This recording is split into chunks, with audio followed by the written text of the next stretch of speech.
Hi friends, and welcome back. If you are new here, welcome to this channel, a place where we slow down, we sit with the stories that the world has too often rushed past, and we take the time to say the names of the people who deserve to be remembered. My name is here with you today, and I am genuinely glad you decided to spend some of your time with us. Before we dive in, drop a comment right now and let us know where you are watching from. We love seeing where this community reaches, whether you are watching from a small town in Oklahoma, a city apartment, a late night in your bedroom, or a lunch break at work.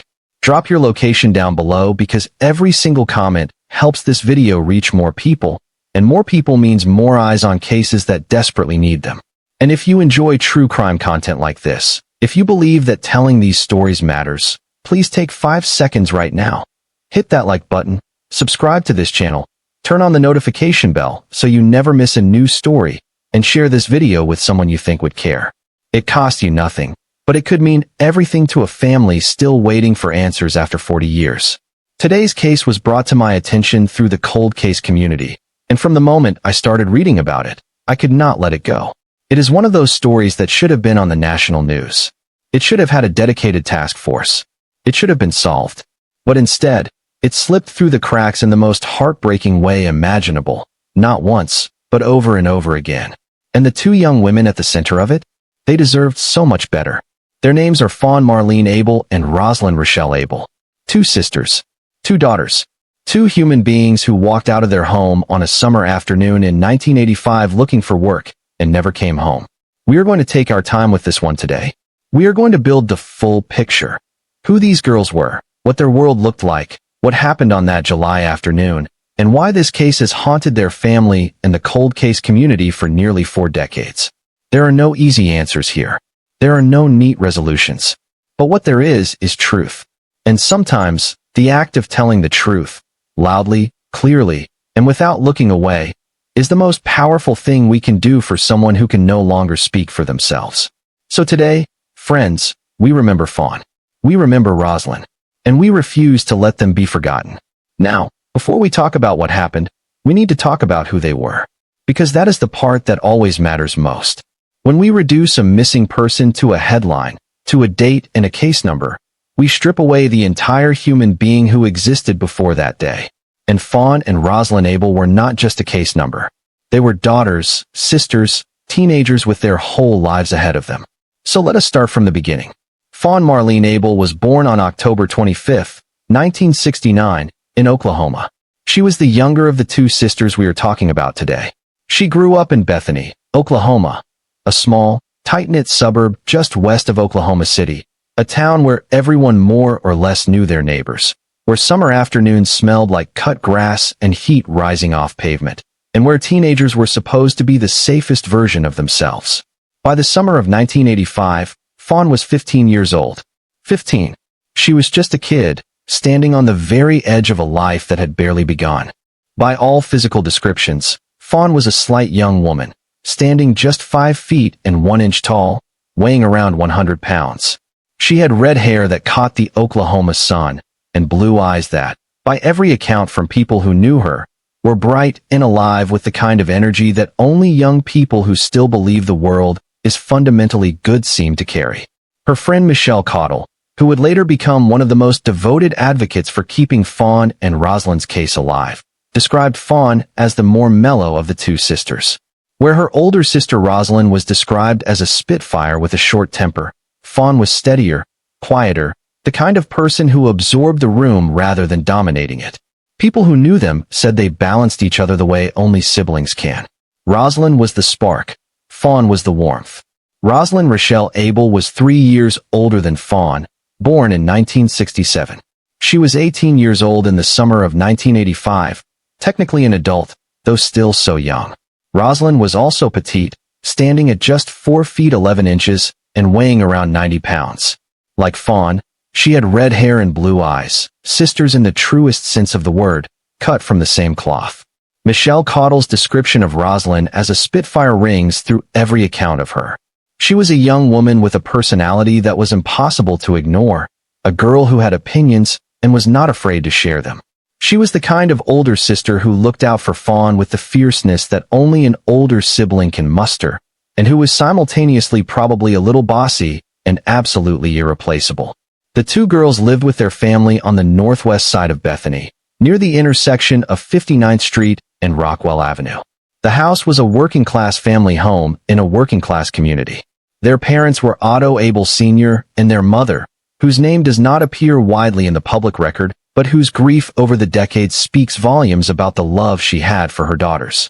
The family also included a brother, Otto Abell Jr., who would later play a pivotal and quiet role in the attempt to bring attention back to this case. And there were other siblings too, including an older half-sister named Loralee Nelson, who shared their father but had a different mother. Loralee was older than Rozlin and Fawn, and the things she would eventually say about the family she grew up in would shift the direction of this entire case in ways no one could have anticipated. But we will get to that. For now, let us stay with who Fawn and Rozlin were before any of that. They were teenagers in 1985 America. Think about what that means for a moment. No internet, no cell phones, no way to send a quick text to say, "I'm running late," or "I'll be home by 8. The world they lived in operated on trust, on word of mouth, on the assumption that people you knew were going to come home when they said they would. In many ways, the 1980s still carried the last remnants of a kind of innocence. Or maybe it was naivety, the belief that the terrible things happened to other people in other places. Bethany, Oklahoma was not the kind of place where parents sat their teenagers down and drilled into them the very specific dangers of hitchhiking, of responding to classified job ads, of trusting the wrong person on the wrong afternoon. Fawn and Rozlin were known to hitchhike. This is documented. It was not unusual for them. In 1985 Bethany, hitching a ride was a practical solution for young people without cars and without the bus fare to get everywhere they needed to go. It was risky. It had always been risky, but in a small suburb where you might recognize half the drivers who passed you on the road, it did not feel as dangerous as it would feel to us reading this today, 40 years later, with the knowledge of everything that can go wrong. Both sisters were looking for opportunities. Rozlin, at 18, was the primary one seeking employment that summer. She had told her parents she was going to look for a job. That was something concrete, something responsible, something a young adult woman would do on a summer afternoon. The job search was practical and real. What the girls could not have known, what none of them could have known, was that the act of looking for work that day would become the very last thing they ever told their family about. If you have a sibling, think about the last ordinary conversation you had with them. The last time you said something mundane. "I'll be back later," or "Can you save me some food?" or just a shout through a doorway as you left. Think about how that conversation felt in the moment. Weightless, forgettable, just the background noise of daily life. Now think about what it would mean if that was the last thing. If that throwaway moment was the last time you ever heard their voice. That is what July 25th, 1985 became for the Abell family. The morning of that day unfolded the way Oklahoma summer mornings did. Hot, bright. The kind of heat that settles into the air before the sun is even fully up, that sits on your shoulders from the moment you step outside. Fawn and Rozlin had been hanging out with friends that afternoon. Just kids, passing time the way teenagers did in the summer before social media gave them something to stare at on a screen. But at some point, the girls made a decision. They were going to split off from the group. They were going to go look for a job. What exactly they were planning, what kind of work, where they intended to go, whether they had a specific place in mind or were going to walk and look and knock on doors, none of that was ever made clear. They did not tell their friends the specifics. They did not tell their family the specifics. They just said they were going to look for work. And then they went. Before they left the house at NW 59th and Rockwell, their brother Otto Jr. came home. He walked through the door and heard his sisters talking, the way you do when you share a home with people, catching the edge of a conversation that wasn't meant for you. According to what Otto would later tell the Oklahoma newspaper, one of the girls, and he was not sure which, turned to the other and said something that would be replayed in his mind for decades. She said, urgently, like someone was waiting and they were going to be late, "Hurry up. They're waiting for us down the street." Just that. Just those 8 words. And then the door closed behind them. Otto never heard his sisters' voices again. Someone was waiting for them down the street. That detail, that small, specific, chilling detail, is one of the most important pieces of this entire case, and one of the most frustrating. Because it means there were people involved that day that we have never identified. Someone knew the girls were coming. Someone was close enough to be described as down the street. Someone was expecting them. And that person, or those people, have never been named, never been found, and never been held accountable for whatever happened next. When the afternoon turned to evening and Fawn and Rozlin did not come home, the family waited. That slow burn dread that every parent and sibling knows. The glance at the clock, the check out the window, the telling yourself it is nothing, they are fine. Teenagers lose track of time. But as the hours passed, it became undeniable. Something was wrong. And when the family reached out to police, what happened next was a failure so complete, so damaging, that it would haunt this case for the next 25 years. We will get to that failure in full.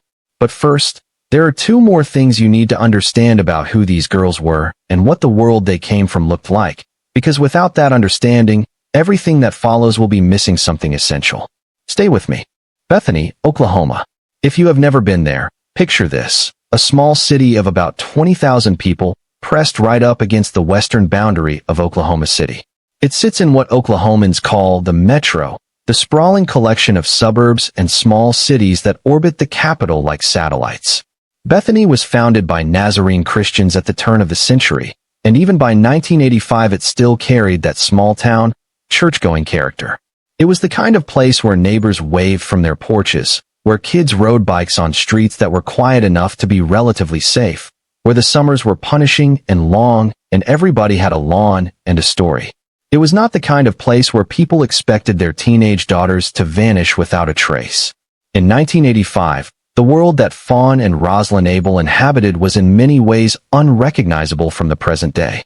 The infrastructure that we now take for granted when a person goes missing simply did not exist. There were no cell phones, not for teenagers, not for families, not for anyone. The only way to reach someone was to find them physically or to use a landline phone routed to a specific address. There were no surveillance cameras on street corners recording who walked past and when. There were no GPS signals embedded in the shoes of teenage girls, no digital footprint left behind by a credit card swipe or a mobile payment. When Fawn and Rozlin walked out that door on July 25th, they stepped into a world where disappearing was, in a terrible and practical sense, far easier to do and far harder to investigate. But there was something else about 1985 that matters enormously to this story, and it is something that the cold case community talks about with a kind of exhausted grief. The mid-1980s were a particular era in the history of how America treated missing children and missing young adults. The national conversation about child abduction was just beginning to emerge. Etten Patz had vanished in New York in 1979, Adam Walsh had been murdered in 1981, and the country was slowly, painfully waking up to the reality that children could disappear and that the systems designed to find them were woefully inadequate. The National Center for Missing and Exploited Children was founded in 1984, literally 1 year before Fawn and Rozlin disappeared. The databases, the protocols, the urgency, all of it was in its infancy. And for two teenage girls from a working-class family in a small Oklahoma suburb, it would not be nearly enough. There is also something important to acknowledge here, something that the record shows clearly and painfully. When a teenager from a modest background went missing in 1985 and law enforcement thought they saw a reason to call it voluntary, the case could disappear almost as completely as the person did. Runaways were not a priority. Runaways got a file, a shrug, and a wait and see. And as we will soon see, the classification that police chose for Fawn in the early hours of this case would have devastating consequences that echoed for the next quarter century. Now let us go back to that afternoon. July 25, 1985. A Thursday. The temperature in Bethany that day was almost certainly in the upper 90s. Oklahoma summers do not negotiate. Fawn and Rozlin had been with friends earlier in the day, just hanging out, the way teenagers do when school is out and the days stretch long and formless. The specific friends they had been with that day were never publicly named in the available record, and it is unclear whether those friends were ever fully interviewed by law enforcement in the immediate aftermath of the girl's disappearance. At some point that afternoon, the exact time is not pinned down in any public record, the sisters made their decision. They were going to look for work. Rozlin had told their parents she wanted to find a job. This was not unusual. Rozlin was 18, legally an adult, and the kind of young woman who understood that the world required her to contribute to it financially. Having a job, making money, pulling her own weight. These were not abstract goals for a teenager like Rozlin. They were practical necessities. What kind of job were they looking for? This is one of the most tantalizing and unanswered questions in the entire case. The record says only that they were looking for jobs, no specific type of employment, no address they were heading to, no interview they had lined up. One of the most discussed possibilities in the cold case community is that the girls may have been responding to an employment advertisement of some kind, the kind of classified ad that was the primary way jobs were advertised in 1985, printed in the Oklahoma City newspapers, and posted in local community spots. In 1985, there was no way to instantly verify whether a job posting was legitimate. You saw an ad, you wrote down the number or the address, and you showed up. That vulnerability, the complete inability to background check a job offer, was one of the most dangerous features of life in pre-internet America, and it was one that predators understood and exploited. Fawn put on her long, multicolored earrings before she left. That small detail, documented in the official missing persons records, is one of the few physical clues we have about what she looked like as she walked out that door. Those earrings are part of her official description. Long, multicolored. The kind of earrings a 15-year-old girl would choose for herself. The kind that said something about who she was and how she saw herself. She was not invisible. She was a person with a sense of style, a young woman who cared about how she presented herself to the world. Now here is the moment that stops me every single time I think about this case. Before they left, their brother Otto Jr. was home. He came in, he heard them talking, he caught the edges of what they were saying. And one of the sisters turned to the other, hurried, impatient, like they were running behind, and said those words that have echoed through 40 years of grief and investigation and unanswered questions. Hurry up. They're waiting for us down the street. Think very carefully about that sentence. They're waiting for us. Not, we're meeting someone. Not, I need to be somewhere. They're waiting for us. Plural. More than one person. Down the street. Not across town. Not at some business address. Down the street from the family home on NW 59th and Rockwell. Whoever these people were, they were close. They were known in advance. Arrangements had been made, either recently or earlier that day, perhaps through the phone call that Otto Jr. also recalls hearing one of the sisters make before they left. He heard one of them on the phone shortly before their departure. Who were they calling? Or were they receiving a call? The whereabouts still unknown blog raised this exact question, and it remains unanswered. With no phone records pulled in 1985 and no investigation that treated this disappearance with the urgency it deserved, that phone call may be one of the most important pieces of evidence that was never preserved. The girls left the house. They walked out into the Oklahoma heat. And somewhere between the front door of that house on NW 59th and whatever destination those words, down the street, referred to, Fawn Marlene Abell and Rozlin Rochelle Abell vanished from the world. No one reported seeing them after that. No confirmed sightings. No one who came forward to say they had been in a car together with someone, or had been seen at a particular business, or had been witnessed in any of the ways that tend to generate the thin thread of evidence that investigators can sometimes follow in cases like this. They were there, and then they were not. As the evening wore on and the girls failed to return home, the family's worry built in the way that families' worries do, slowly, then all at once. At some point, they reached out to the police. And this is where the story takes its first devastating institutional turn. Because when Bethany police were told that Fawn Abell, a 15-year-old, had not come home, the response was not the mobilization of resources and urgency that a missing minor deserved. What happened instead was something all too common in that era. Fawn was classified as a runaway. A runaway. Not a missing child. Not a victim of possible foul play. A teenager who had, in the eyes of law enforcement, chosen to leave. And because Rozlin was 18, legally an adult, she was not even entered into missing persons systems at all.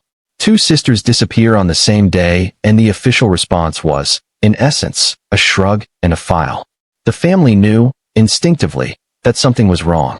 Their loved ones knew that these girls had not simply decided to leave. They knew the character of Fawn and Rozlin. They knew their patterns. They knew the way these sisters moved through the world. And they believed with everything in them that something terrible had happened. But in 1985, belief was not enough. Evidence was everything, and there was none. No car. No witnesses. No crime scene. Just two girls who were gone, and a system that decided not to look. What the family did not know, what no one outside the walls of the Bethany Police Department could have known, was just how completely this case was about to fall through every crack that existed. It would take 25 years, a phone call from a grieving brother asking about bones, and one dedicated detective to reveal the true extent of what had been lost in those first critical hours, days, and weeks after July 25, 1985. There is an anonymous comment preserved on the whereabouts still unknown blog that has haunted researchers ever since it was posted. It reads simply, "We all want this solved. Fawn did call home. I wonder if there would be phone records. Fawn did call home. Did she? If she did, when? From where? What did she say? Was she in danger when she called? Was she running? Was she asking for help? Or was it something more mundane? A quick check-in that at the time seemed unremarkable, the kind of call that would only become significant later? The identity of the person who posted that comment was never confirmed. The phone records, if they existed, were never publicly discussed. But that anonymous sentence, "Fawn did call home," hangs in the air of this case like a whisper that nobody can quite decipher. What we know for certain is this. After July 25, 1985, the Social Security numbers belonging to Fawn Marlene Abell and Rozlin Abell were never used again. Not once. Not a paycheck cashed, not a government benefit claimed, not a transaction of any kind that would leave the paper trail a living person inevitably creates. The silence of those records is its own kind of answer, even if no one has been able to say out loud exactly what it answers. Someone knows what happened to these girls. Someone has known for 40 years. And somewhere in the history of this case, in the failures and the missed chances and the theories and the grief, the truth is still out there, waiting. There is a particular kind of grief that belongs specifically to the families of the disappeared. It is different from the grief of death, or at least, it is different from the grief of a death that is witnessed, confirmed, mourned over a grave. Grief needs something to hold on to. It needs a date, a place, a body to stand over and say goodbye to. When that is taken away, when the people you love simply cease to exist without explanation, without evidence, without closure, what you are left with is something that psychologists call ambiguous loss. You cannot mourn fully because you do not know if there is something to mourn. You cannot stop hoping because the absence of a body means the absence of proof. You exist in this unbearable in-between space where your person is gone but not confirmed gone, where every day is a new version of the same unanswerable question. For Otto Jr., and for his sister Loralee, and for their mother, that unbearable in-between space lasted not weeks or months, but decades. And while they were living in it, the systems that should have been working to help them find answers were doing something that compounds the family's pain almost beyond comprehension. They were doing almost nothing. Let us be specific about this, because the details matter. When Fawn was reported missing to Bethany Police in 1985, she was entered into the records as a runaway. Not an endangered missing child. A runaway. That classification matters enormously in terms of investigative priority and urgency. Runaway cases in 1985 were handled with the assumption that the teenager had left voluntarily and would likely return on their own. Resources were not mobilized. Eyes were not put on the streets. The machinery of a serious missing persons investigation was not set in motion. And Rozlin was 18 years old. In the eyes of the law, she was an adult. Adults are allowed to leave. Adults do not have to tell anyone where they are going. So Rozlin Abell, who left her family home at the exact same moment as her missing sister, who has not been seen or heard from since, was never entered into the National Crime Information Center database at all. She was classified as a missing person only because of her association with Fawn, and even that classification was inadequately documented. There was no separate, dedicated police report for Rozlin. She was a footnote to her own disappearance. This was not an anomaly in 1985. This was the norm. Across the country, the disappearances of young women, particularly young women from working-class families, young women who were not white-collar professionals with powerful advocates in their corner, were handled with a casualness that is heartbreaking to read about today. The system was not set up to find them. The system, in many cases, was not even trying. The family tried. They really did. Otto Sr. and the children's mother, and later their siblings, made their own efforts to follow leads, to push for answers, to keep the case from disappearing completely. But without institutional support, without national media attention, without the resources that come with a case that captures public imagination, they were largely pushing against a wall that did not move. Fawn's case was eventually placed in the files and left there. Rozlin's case was, for all practical purposes, non-existent. Time passed. Months became years. Years became a decade, then 2 decades. The Oklahoma City suburb moved on around the absence of 2 young women who had walked out of a house on NW 59th and Rockwell and never returned. New residents moved into old houses. New children grew up on the same streets. The world turned.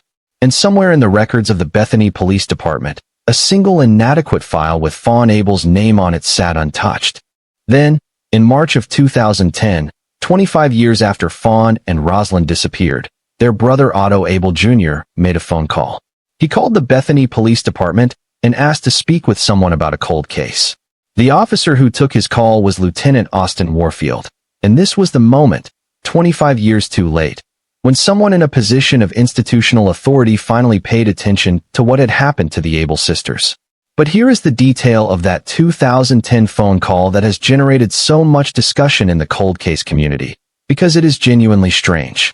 Otto Jr. did not call to report his sisters missing. He did not call to push for a reopening of the case in the straightforward sense. What he asked Lieutenant Warfield, in that first conversation, was whether any bones or skulls had ever been found at the Stinchcombe Wildlife Refuge, which sits just off Interstate 66 on the outskirts of Bethany. Think about that for a moment. He was not asking whether there were any new leads. He was not asking whether there had been any sightings. He was asking, specifically, about bones at a specific location. When Warfield pressed him on why he was asking, Otto Jr. revealed that he was trying to find his missing sisters. What led Otto Jr. to that specific location, the Stinchcombe Wildlife Refuge, has never been fully explained publicly. Did he have information? Did he have a feeling, the kind of gut knowledge that sometimes belongs only to siblings, only to people who shared a childhood with someone and understand them on a molecular level? Or was it something else entirely, something someone said to him, something he remembered from 1985 that had never been investigated? The available public record does not answer this question.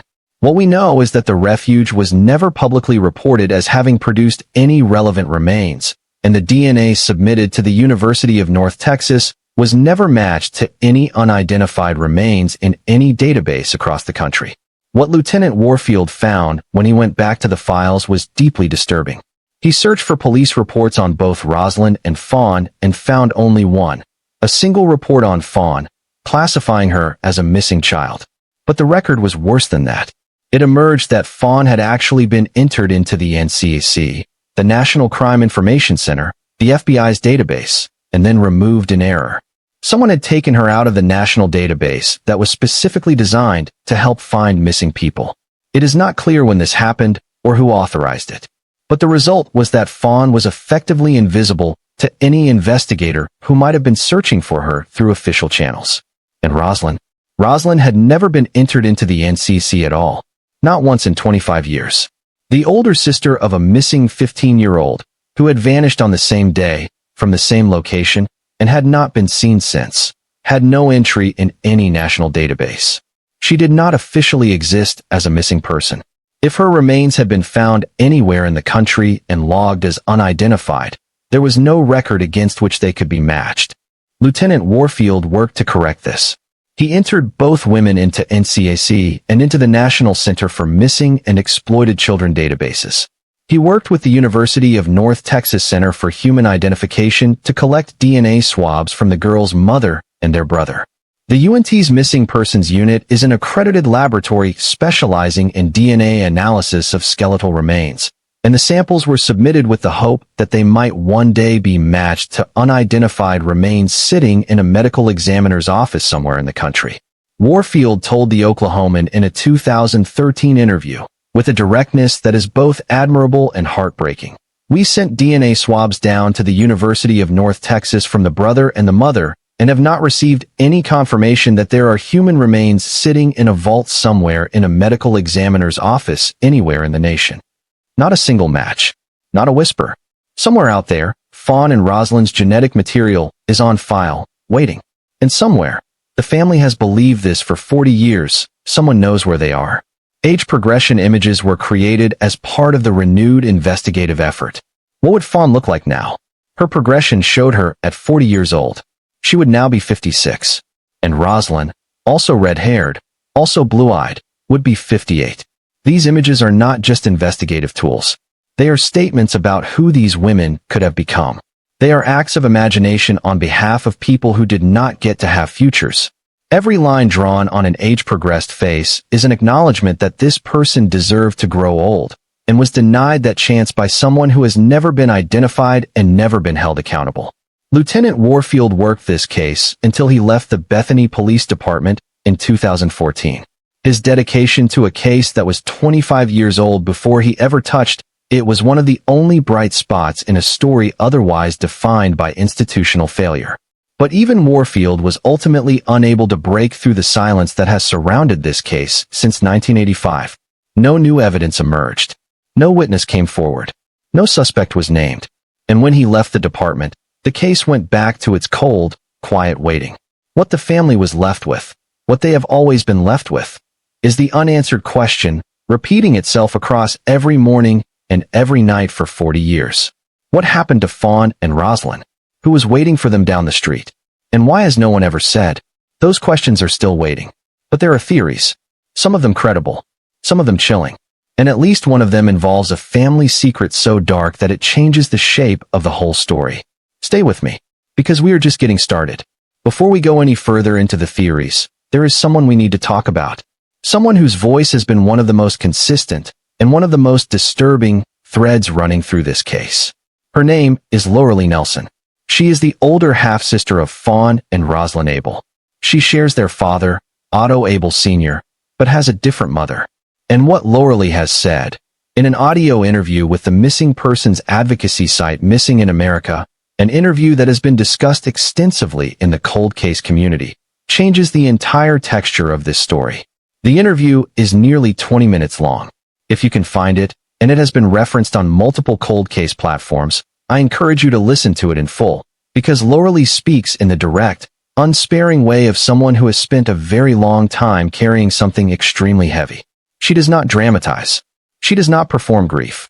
She just tells the truth as she knows it, and the truth she carries is a terrible one. Lauralee says that her father, Otto Abell Sr., was a violent and predatory man.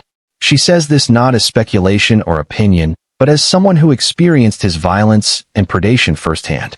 She says that he had kidnapped her from her own mother when she was very young, that he had physically taken her from her mother's care, a revelation that points to a man who believed he had dominion over the women and children in his life, who operated outside the law when it suited him, and who was capable of acts that would be described in any other context as criminal. And she did not stop there. Lauralee described specific incidents in which Otto Sr.'s predatory behavior toward young girls was made explicit. She told the interviewer how he had instructed her to invite a 13-year-old school friend over to the house, a child, and that he had subsequently raped that child. Lauralee was too afraid at the time to report it. The crime was never investigated. It was never even known to law enforcement until Lauralee spoke about it publicly, years later. She also described how her father had, at one point, asked her to get one of her friends and go hitchhiking with her, and that he would pick them up. Critically, he did not want Lauralee to tell her friend who he was. Lauralee believed his intention was to rape her friend. Whether or not he followed through on this specific plan, the design of it, targeting a girl who would not know to fear him, using Lauralee as bait, orchestrating the circumstances of an attack rather than acting on impulse, describes a man who planned, who thought ahead, who created opportunities. Lauralee told the interviewer, and these words are important enough to dwell on. Because of what happened to myself and Heather, I automatically suspected Otto, because he was very evil, very much he loved girls and women.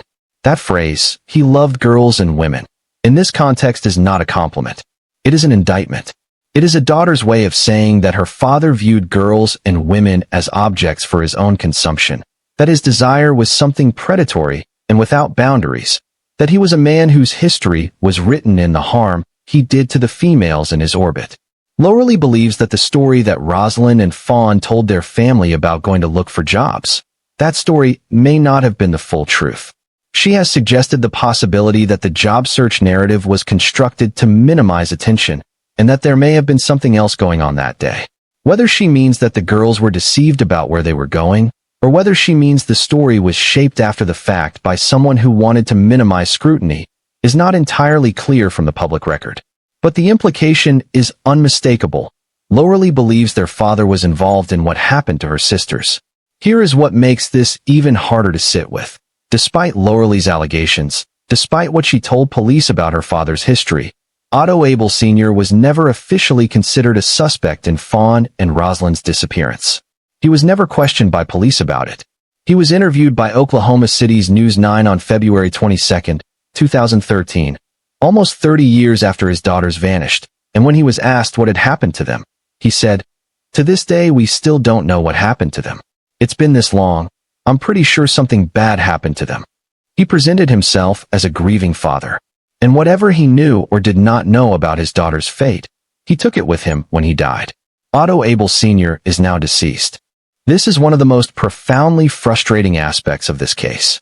The person that his own daughter named, loudly, on the record, in an interview available for anyone to find, was never investigated. Police say they found no evidence to make him a formal suspect. But Lowerly, who knew him and who lived through what he was capable of, has never stopped believing. And she has said, in public, that she prays every day that her sisters will be found within her lifetime. Now we need to be careful here. Everything Lowerly has said is her account, her experience, her testimony, her belief. She is not the police. She is not a jury. And in the interest of responsible storytelling, we cannot present her allegations as proven facts about Otto Sr.'s specific involvement in his daughter's disappearance. What we can say is this: the picture she paints of the household Fawn and Rozlin grew up in is one of danger and fear.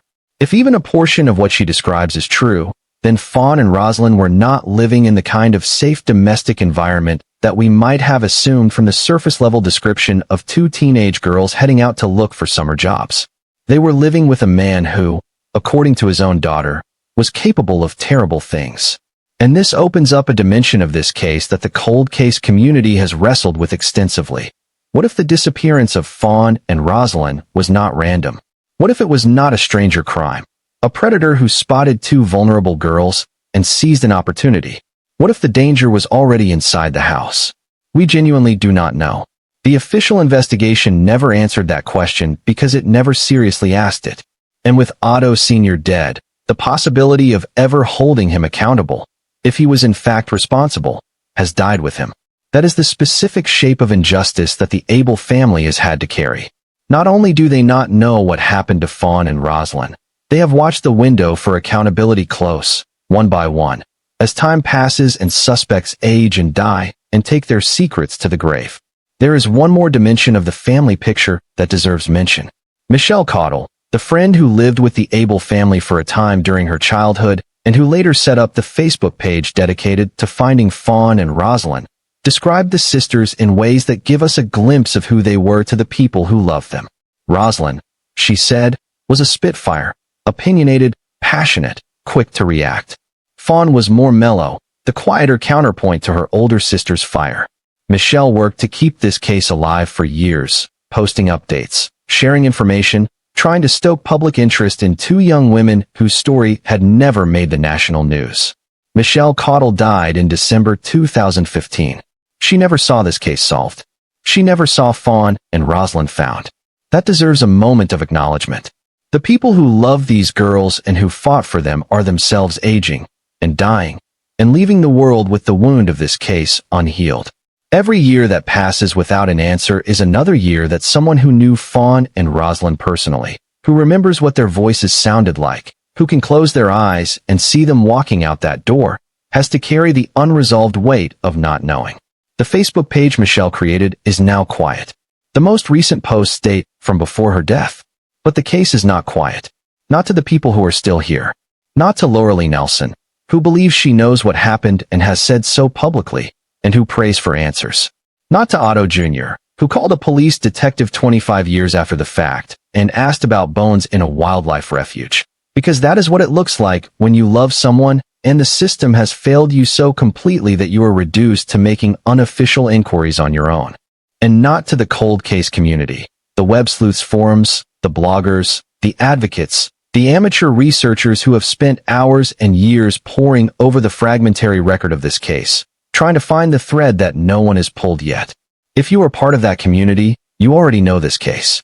You may have come to this video because you wanted to hear it told. And I want you to know, we see you. This kind of sustained attention to cases that the system has abandoned is not nothing. It is, sometimes, the only thing keeping the possibility of justice alive. But we have not yet talked about the theories. And one of the most prominent theories, the one that electrified the cold case community for years before it was ultimately debunked, involves a serial killer whose patterns seemed to fit this case so perfectly that people could barely believe it when the math simply did not add up. That is next. And it matters. Not because it is the answer, but because understanding why it is not the answer tells us something important about the other possibilities. There is a man named Royal Russell Long. He was born on May 15, 1935, in Brazil, Indiana. He worked as a carny, a carnival worker, traveling the circuit of state fairs and county fairs through the Midwest and the South, a lifestyle that gave him mobility, anonymity, and access. He was also a long-haul truck driver, spending time on the highways that stitched together the vast, flat expanse of America's interior. By 1985, he had a trail of missing and murdered girls behind him that law enforcement was only beginning to fully understand.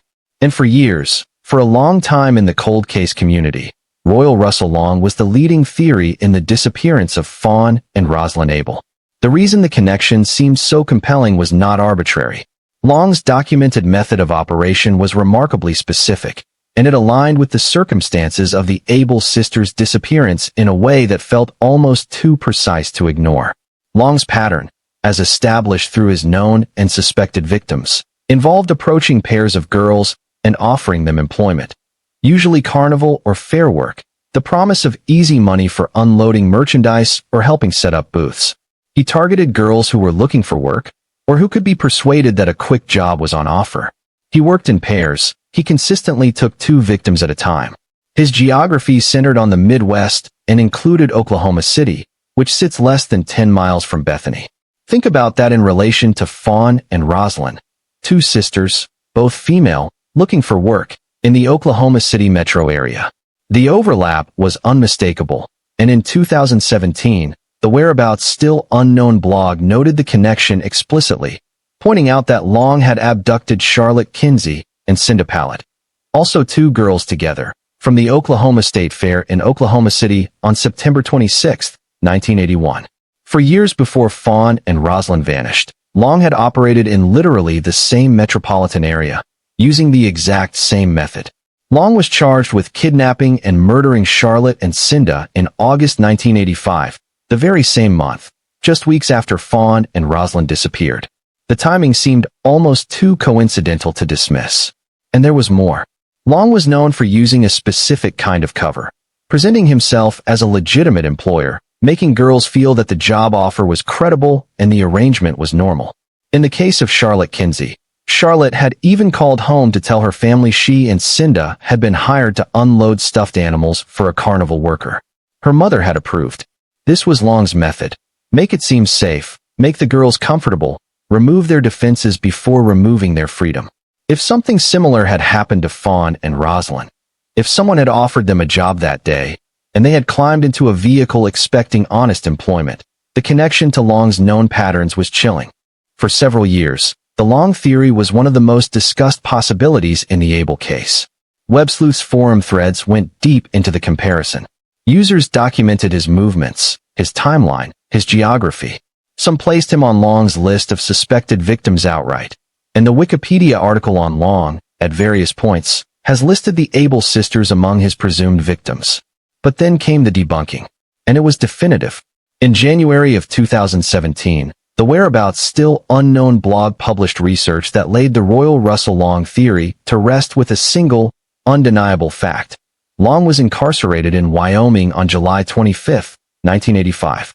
He was serving time for the kidnapping of Sharon Baldeagle, a 12-year-old girl he had abducted in South Dakota in September 1984, and her unnamed friend. He had been in custody since his arrest in September 1984, nearly a year before Fawn and Rozlin disappeared. He was behind bars on the day they walked out of their house. Physically, geographically, definitively, he could not have been the person waiting for them down the street. Long was later extradited to Oklahoma City on approximately August 9, 1985, just 2 weeks after the girls disappeared, to stand trial for the murders of Charlotte Kinsey and Cinda Pallett. He was convicted and sentenced to 2 life terms. He died in prison on November 3, 1993, at the age of 58, without ever having been investigated in connection with the Abell case, and without, by the account of everyone who studied this case, having any possible involvement in it. The Long theory is dead. Let it rest.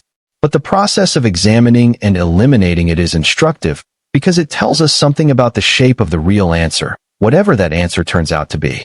The fact that this case fitted Long's profile so precisely means that someone who operated in a similar way, who targeted pairs of girls looking for work, who presented a credible employment offer, who created the conditions in which 2 teenagers would willingly get into a vehicle with a stranger, was the kind of predator capable of what happened to Fawn and Rozlin. We just don't know who that person was. Which brings us to the theory that the cold case community has consistently placed second, and which remains, as of this telling, the most unresolved and in many ways the most disturbing possibility. The hitchhiking theory. Fawn and Rozlin Abell were known to hitchhike. This is documented by multiple sources, including their own family members. In 1985 Bethany, hitchhiking was not the radical act it might seem today. Plenty of people hitched rides. It was practical, common in rural and working-class communities where car ownership was not universal, and, before decades of true crime coverage burned the danger into the public consciousness, not something teenagers necessarily associated with mortal risk. Fawn and Rozlin had done it before. It was part of how they navigated their world. On July 25, 1985, they were heading somewhere. They told their brother someone was waiting for them down the street. That destination, down the street, implies a short walk, a nearby location. But from that point onward, we have no confirmed account of their movements. If they met whoever was waiting for them and then decided to hitchhike from that point, or if they accepted a ride from someone they encountered, the possibilities expand into darkness. Who was driving past NW 59th and Rockwell on a Thursday afternoon in July 1985? Who would 2 teenage girls have trusted enough to get into a vehicle with? Someone local? Someone known to the community? A passing stranger who seemed safe enough? A person who had specifically positioned himself on that route, having been told, or having overheard, that 2 girls were going to be walking in that area looking for work? We do not know, and we cannot know, not without witnesses who have never come forward. The hitchhiking theory does not require a specific predator with a specific name. It requires only that the wrong driver was in the wrong place at the right moment, and that 2 girls made the choice to get into a vehicle they should not have gotten into. In the annals of missing persons cases, this scenario is devastatingly common. It requires opportunity, access, and the absence of witnesses. July 25, 1985, in a quiet Bethany suburb on a summer afternoon, may have provided all 3. What makes the hitchhiking theory complicated is that it sits in tension with what Loralee Nelson has said about her father. If the girls were picked up by a random driver while hitchhiking, that points away from Otto Sr. and toward an unknown external perpetrator. If Loralee is right, if her father was involved, then the events of that day were not random, and the encounter that ended Fawn and Rozlin's lives was not the result of bad luck on a stranger-filled road, but of something planned and deliberate and close to home. Both possibilities are possible. Neither can currently be proven. And the truth is that we may need to hold space for both, for the possibility that elements of both are true, or that the case contains dimensions that none of the current theories have fully accounted for. There is one more set of facts we should examine carefully, because they are specific and they are disturbing and they have never been satisfactorily explained. When the brother Otto Jr. called Lieutenant Warfield in 2010 and asked about remains at the Stinchcombe Wildlife Refuge, he was asking about a place. A real place with a real geographical relationship to the Abell family home. He was not asking about a database or a file or an abstract possibility. He was asking about a specific location. And the question of why he asked about that specific location has never been publicly answered. This is an open loop in this case that no researcher has yet closed. Did someone tell Otto Jr. something? Did he remember something from 1985 that only became meaningful years later? Is there information in the family's private knowledge of this case that has never made it into the public record? We do not know. But the specificity of his question, bones, Stinchcombe Wildlife Refuge, Interstate 66, is the kind of detail that does not come from nothing. The refuge was never publicly reported as having yielded any relevant evidence. But it was also never publicly reported as having been thoroughly searched in connection with this case. And in a case defined by things not done, evidence not collected, records not filed, databases not updated, it would not be the first time that a significant lead went unpursued.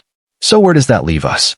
With a case that is 40 years old, 2 sisters who have never been found, a suspect who died before he was ever questioned, a debunked theory that at least tells us what kind of predator we might be looking for, a hitchhiking scenario that could account for almost anything, and a family that has been waiting, patiently, persistently, publicly, for someone to tell them the truth. There is still more to tell. The story of this case does not end with theories. It ends, for now, with modern technology, with the hope that DNA and genetic genealogy and cold case units and public attention can do what the original investigation so devastatingly failed to do. Now that we have walked through the Royal Russell Long theory and the hitchhiking possibility, we need to talk about the other theories with the same level of care and rigor, because responsible storytelling about a real unsolved case means not landing on any one explanation, but laying them all out fairly, noting the evidence for and against each, and letting you, the viewer, understand the full picture. This case is not solved. No one has been charged. No body has been found. Everything that follows is theory, informed by the available facts and by the accounts of the people who knew Fawn and Rozlin. Theory 1, and the most emotionally difficult to discuss, is what might be called the domestic violence theory. This is Loralee Nelson's theory. This is the explanation that the one person in this case with direct, first-hand knowledge of the family's internal dynamics has named. And it points directly at the girl's father, Otto Abell Sr. We have already covered what Loralee said in her interview. Her father, by her account, was a violent man with a documented pattern of predatory behavior toward young women and girls. He raped a 13-year-old child in his own home. He attempted to use Loralee as a lure to set up an attack on her friend. He kidnapped Loralee herself from her mother's care.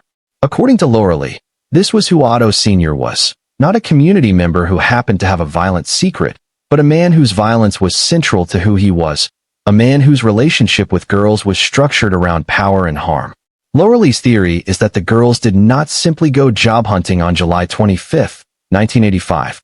She believes the job search narrative was constructed to minimize scrutiny of the real chain of events. What that real chain of events was, whether Otto Sr. was directly involved in what happened to Fawn and Rozlin that afternoon, or whether he orchestrated something that involved others, or whether his involvement was more complex and harder to define, she has not said publicly in specific terms. What she has said is that she believes he was responsible, that she believes his violence and his history made what happened to her sisters not only possible, but perhaps inevitable. Is there evidence to support this theory? What we have is Loralee's testimony, powerful, credible, and corroborated by her descriptions of specific incidents that she personally witnessed. What we do not have is physical evidence tying Otto Sr. to the disappearance. No forensic evidence. No witness account placing him with the girls that day. No documented investigation that tested the theory.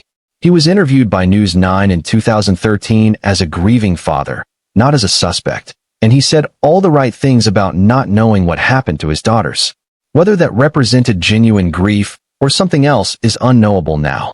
Here is what we can say about the domestic violence theory with some confidence. It is not implausible.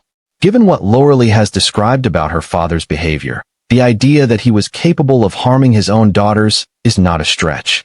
The idea that someone with his history, someone who raped children, who kidnapped his own daughter, who used girls as instruments of his own desires, might have done something terrible on July 25, 1985, is not imaginative theorizing. It is the application of a known pattern of behavior to an event that fits within it. Loralee is not inventing a monster. She is describing one she knew. The frustrating reality is that this theory cannot currently be proven or disproven. Otto Sr. is dead. The investigation never seriously engaged with him. The window for forensic testing of the family home, which might have told us something about what happened there in the summer of 1985, has long since closed. What remains is Lauralee's testimony and the question that will never be answered in a courtroom. Did Otto Abell Sr. know what happened to his daughters? Theory 2 is the runaway theory, and we should address it honestly.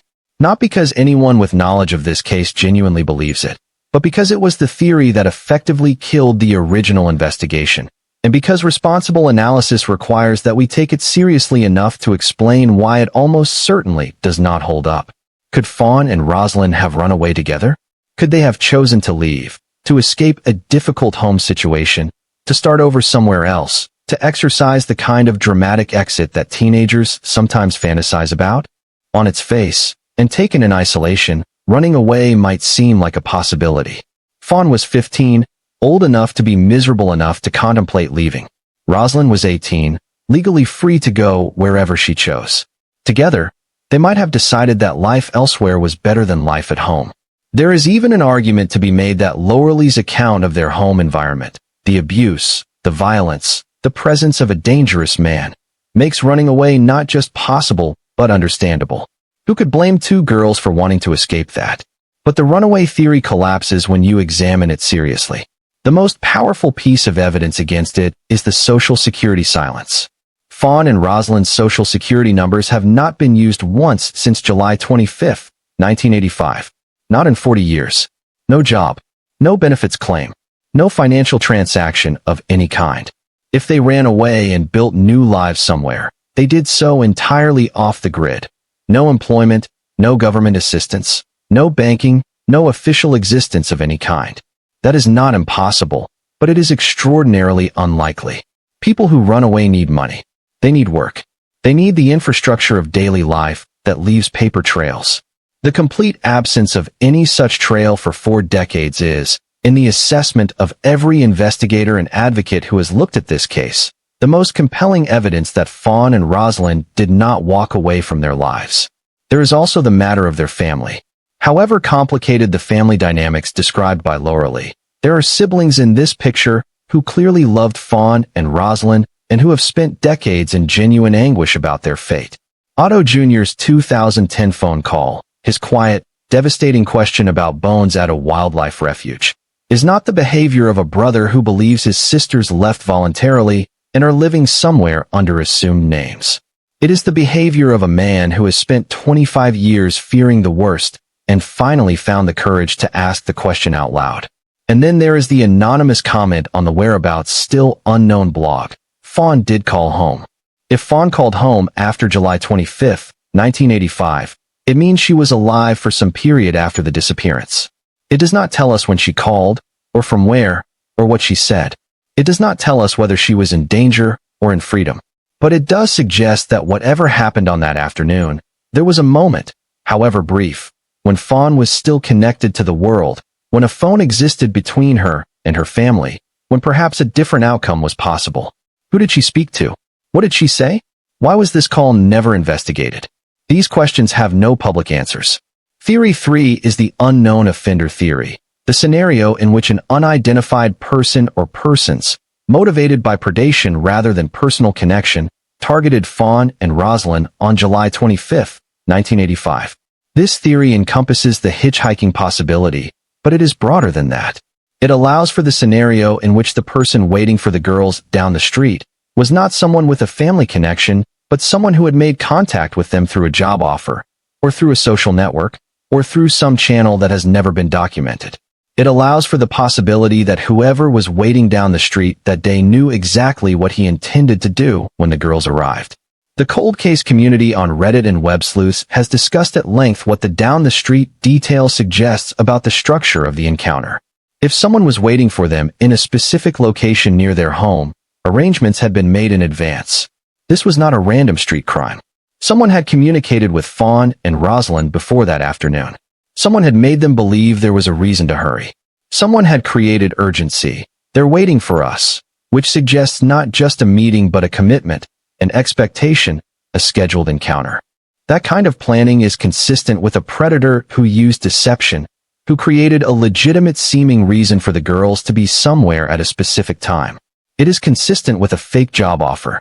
It is consistent with someone who may have used the classified ads in an Oklahoma City newspaper to lure teenagers who were looking for work. It is consistent with someone who knew, from prior contact, that these two girls were going to be in that location at that time on that afternoon. And it is consistent with a perpetrator who has never been identified because he was clever enough to leave no trace. Because in 1985, before security cameras and digital records, someone who knew how to operate in the spaces between official documentation could disappear as completely as his victims. What we have, at the end of all these theories, is the same thing we had at the beginning. Two sisters who walked out a door and were never seen again. Three credible categories of explanation: the domestic violence theory, the unknown predator theory, and the fake job lure theory, which are not necessarily mutually exclusive. A debunked suspect.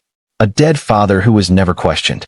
DNA on file in a database that has not yet found a match. An anonymous comment about a phone call. A brother's question about bones at a wildlife refuge. And 40 years of silence from whoever knows the truth. This case is not cold because the evidence was destroyed. It is cold because the evidence was never gathered. And every day that passes without a match in a DNA database, without a witness coming forward, without someone who has been carrying this secret finally choosing to speak, is another day that Fawn and Rozlin Abell remain missing in every sense of the word. Here is something that I want you to hold on to as we move toward the end of this story today, because the end of this story is not, in fact, the end. It is more like a pause. A point in time where we gather what we know, acknowledge what we do not know, and turn our faces toward what might still be possible. And the reason that what might still be possible matters is because the world that exists in 2025 and 2026 is almost unrecognizable from the world that Fawn and Rozlin Abell disappeared into in 1985. The technological revolution in forensic science and genetic analysis that has occurred in the intervening decades is not a small development. It is, for cold case families, nothing less than the re-emergence of hope from a place that had gone completely dark. Let us talk about what has changed. When Fawn and Rozlin disappeared in 1985, forensic DNA analysis was in its absolute infancy. The technology that would eventually allow investigators to identify human remains from a fragment of bone or a few cells, to build genetic profiles that could be matched across decades and across continents, was not yet available to law enforcement in any practical sense. The databases that now exist, NamUs, NCAC, the FBI's combined DNA index system, GED-match, family tree DNA, were either non-existent or in their earliest developmental stages. The investigative tools that we now consider routine were science fiction in 1985. What exists now is something that would have seemed miraculous to Lieutenant Austin Warfield when he first picked up Otto Jr.'s phone call in 2010 and found that almost nothing had been done for 25 years. Genetic genealogy. The same technology that identified the Golden State Killer in 2018 after he had evaded identification for 40 years, is now a genuine tool for cold case investigators. The process works by using DNA from an unidentified person and comparing it against public genealogy databases like GED-match or family tree DNA, where millions of people have voluntarily submitted their genetic profiles for ancestry research. Even distant genetic relatives, third cousins, fourth cousins, people who share a great-great-grandparent with an unidentified individual, can be identified through this technique, and from those distant connections investigators can build family trees that eventually lead them to the specific individual whose DNA they are trying to identify. This technology has already solved cases that were considered unsolvable. It identified Lyle Stevick, an unidentified man who had been a John Doe for 18 years. It identified the victims of the Golden State Killer. It identified countless unnamed murder victims who had been cataloged as unidentified remains for decades. It is actively being applied to cold cases across the country right now. For the Abell case, the most urgent application of this technology is in unidentified remains. The DNA that Lieutenant Warfield collected from the girl's mother and brother and submitted to the University of North Texas Center for Human Identification is on file. If remains are ever found, if a medical examiner somewhere in the country discovers skeletal remains that match the age and physical profile of either Fawn or Rozlin, if a field or a forest or a riverbed or any of the 1,000 places where bodies can lie undiscovered for decades finally yield something. That DNA profile exists to provide an identification. The data is waiting. It just needs something to compare it against. There is also the matter of the NamUs database, the National Missing and Unidentified Persons System, which was established in 2007 and which now contains records of both Fawn and Rozlin following the corrections made by Lieutenant Warfield in 2010. NamUs is accessible to the public, which means that anyone, any law enforcement officer, any medical examiner, any family member, any volunteer researcher, can search for potential matches between missing persons and unidentified remains. This is not a passive system. It is one that depends on active human engagement, on people who know about a case deciding to look, to compare, to submit a query. The cold case community plays a genuine role in this process. And the cold case community has not forgotten Fawn and Rozlin. The Web Sleuths forum thread on the Abell sisters dates back to 2010 and continues to be revisited. The Whereabouts Still Unknown blog maintained detailed analysis of the case for years. The Charlie Project, which serves as a comprehensive database of missing persons, carries both Fawn and Rozlin's profiles. Oklahoma Cold Cases, a nonprofit organization dedicated to raising awareness of unsolved disappearances in the state, maintains an active page for Fawn. These platforms are not just memory archives. They are active investigation tools, spaces where new information can be submitted, where patterns can be noticed, where someone who knows something and has been silent might finally find a venue to speak. Which brings me to something that matters deeply: the relationship between public attention and cold case resolution. It is not a myth or a romanticized idea. It is documented. Cases that receive sustained public attention, that are regularly discussed in podcasts, YouTube channels, forums, social media posts, news articles, produce tips that eventually lead somewhere. Not always. Not quickly. But the cases that are forgotten, that are left to sit in files without anyone actively pushing on them, are the cases that stay cold forever. The attention you are paying right now to this video, the fact that you are listening to these names, Fawn Marlene Abell and Rozlin Rochelle Abell, the fact that you might share this with someone, might post about it, might visit the Oklahoma Cold Cases website and leave your own note in the public record of this case. These things are not nothing. They are exactly the mechanism by which information eventually finds its way back to investigators. There is something else worth mentioning here.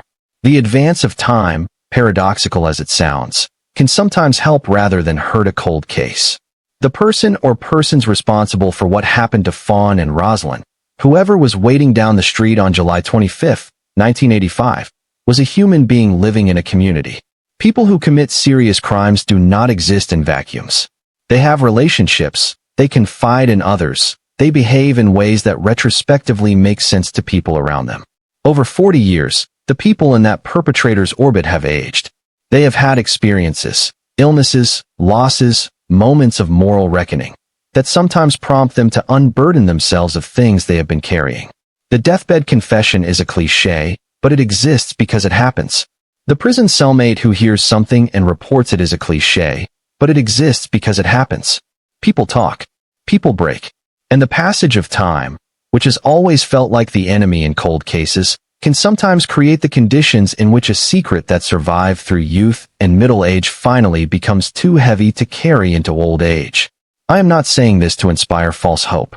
I am saying it because it is true, and because the alternative, giving up, deciding that 40 years means forever, accepting the silence as the final answer, would be a profound disservice to Fawn and Rozlin and to every family who still waits. As long as the case is open, as long as there are people who know something, as long as DNA databases grow and genetic genealogy advances and cold case units receive funding and public attention, the possibility of an answer exists. The Bethany Police Department case for Fawn and Rozlin remains open as of this telling.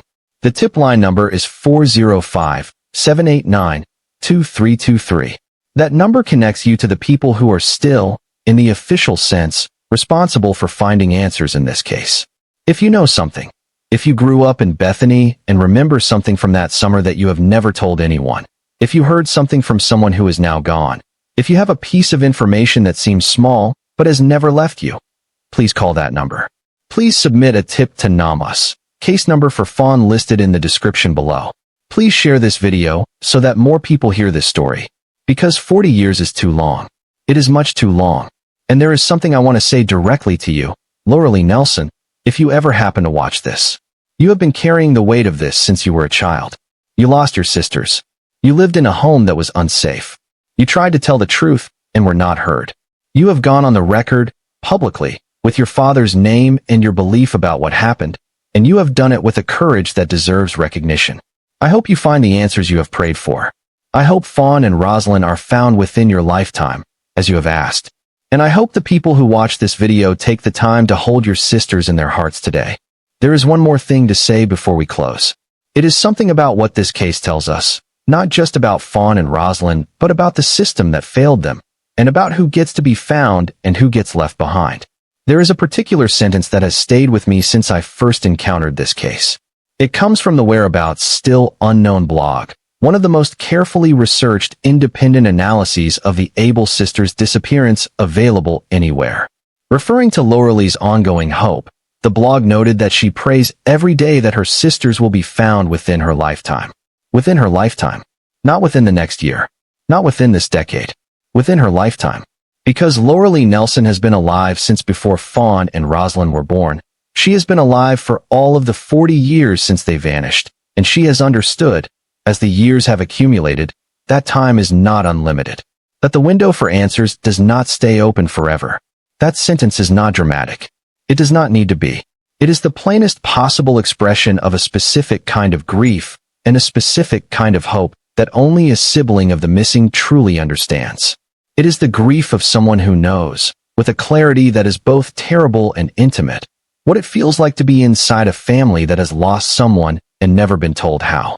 It is the hope of someone who refuses, still, after 4 decades, to accept that the silence is all that remains. Before we say goodbye today, we need to spend a moment with what this case reveals about the systems that were supposed to protect Fawn and Rozlin. Because this is not just a story about 2 specific girls in one specific Oklahoma suburb. It is a story about the systemic failures that have replicated themselves across hundreds of similar cases, across every era, in every state, affecting families who, like the Abells, did not have the resources or the connections or the media profile to force the machinery of justice to move on their behalf. Fawn and Rozlin Abell were not wealthy. They were not politically connected. Their family did not have a prominent community figure advocating on their behalf. They were 2 young women from a working-class neighborhood in a small Oklahoma suburb, and when they disappeared, the response from law enforcement was, by every available account, inadequate from the very first hour. Fawn was called a runaway. Rozlin was not even reported. 2 sisters vanished on the same day, from the same house, walking in the same direction, with someone waiting for them, and the official response was, in essence, they probably left on purpose. Let's wait. That decision, the decision to classify a 15-year-old's disappearance as voluntary, is not a neutral administrative choice. It is a judgment call with cascading consequences. It determines whether witnesses are interviewed in the first 48 hours while memories are fresh. It determines whether potential crime scenes are preserved. It determines whether the perpetrator, who, in the first hours and days after a crime, is still navigating the aftermath and leaving traces, is identified before those traces disappear. Every hour that passes after a disappearance is an hour in which evidence degrades, witnesses forget, and perpetrators consolidate whatever lies and alibis they may need. The decision not to treat a disappearance with urgency is not a harmless bureaucratic choice. It is a choice that can make the difference between a case that gets solved and a case that goes cold. For Fawn and Rozlin, that choice was made poorly, and 25 years passed before anyone in an official capacity revisited it seriously. 25 years. Think about what that means in terms of a family's experience of time. Otto Jr. was a young man when his sisters disappeared. By the time he made that phone call to Lieutenant Warfield in 2010, he had spent the better part of his adult life with this unanswered question. Lauralee, already older than the missing sisters in 1985, was in her 40s by then. Their mother, the woman whose DNA was swabbed and submitted to the University of North Texas in the hope that it might one day yield a match, had been carrying this grief through decades of her life. There is a concept in bereavement work called ambiguous loss, and I referenced it earlier in today's video. It describes what happens to people when someone they love disappears without confirmation of death, when there is no body, no grave, no moment of finality. What psychologists have found is that ambiguous loss is often harder to resolve than the grief of a confirmed death. Grief, in the conventional sense, follows a trajectory. It is painful and it is long and it does not follow a straight line, but eventually, for most people, it moves. Ambiguous loss does not move in the same way. Because the question remains open, the grief cannot close around it. You cannot mourn someone who might still be alive. You cannot stop hoping while there is no body to confirm the opposite. You live in a permanent state of unresolved waiting, and the years that pass do not necessarily make that easier. Sometimes they make it harder, because time itself becomes a kind of accumulating evidence that the worst may be true, without ever providing the confirmation that would allow you to begin to heal. This is what the Abell family has lived with for 40 years. Not one moment of finality. Not one answer. Just the long, heavy patience of people who have been denied the basic human right to know what happened to someone they loved. I want to say their names one more time. Fawn Abell. Born October 25, 1969. 15 years old when she walked out the door of her family home on NW 59th and Rockwell in Bethany, Oklahoma, on the afternoon of July 25, 1985. Red hair, blue eyes, 5 feet and 1 inch tall, wearing long, multicolored earrings. She would be 56 years old today. She deserved to be. Rozlin Abell. 18 years old in July 1985. 4 feet 11 inches tall. Red hair, blue eyes, a Spitfire, according to the friend who loved her and spent years trying to find her.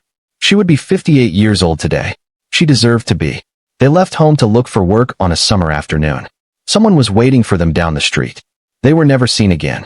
If you have any information, any detail, no matter how small, no matter how old, no matter how uncertain you are about its relevance, please contact the Bethany Police Department at 405-789-2323. This line is still active. This case is still officially open. You can also submit a tip through NamUs, the National Missing and Unidentified Persons System, where both Fawn and Rozlin have cases on file. Their Charlie Project profiles are also accessible online and contain all the documented details of their physical descriptions and circumstances.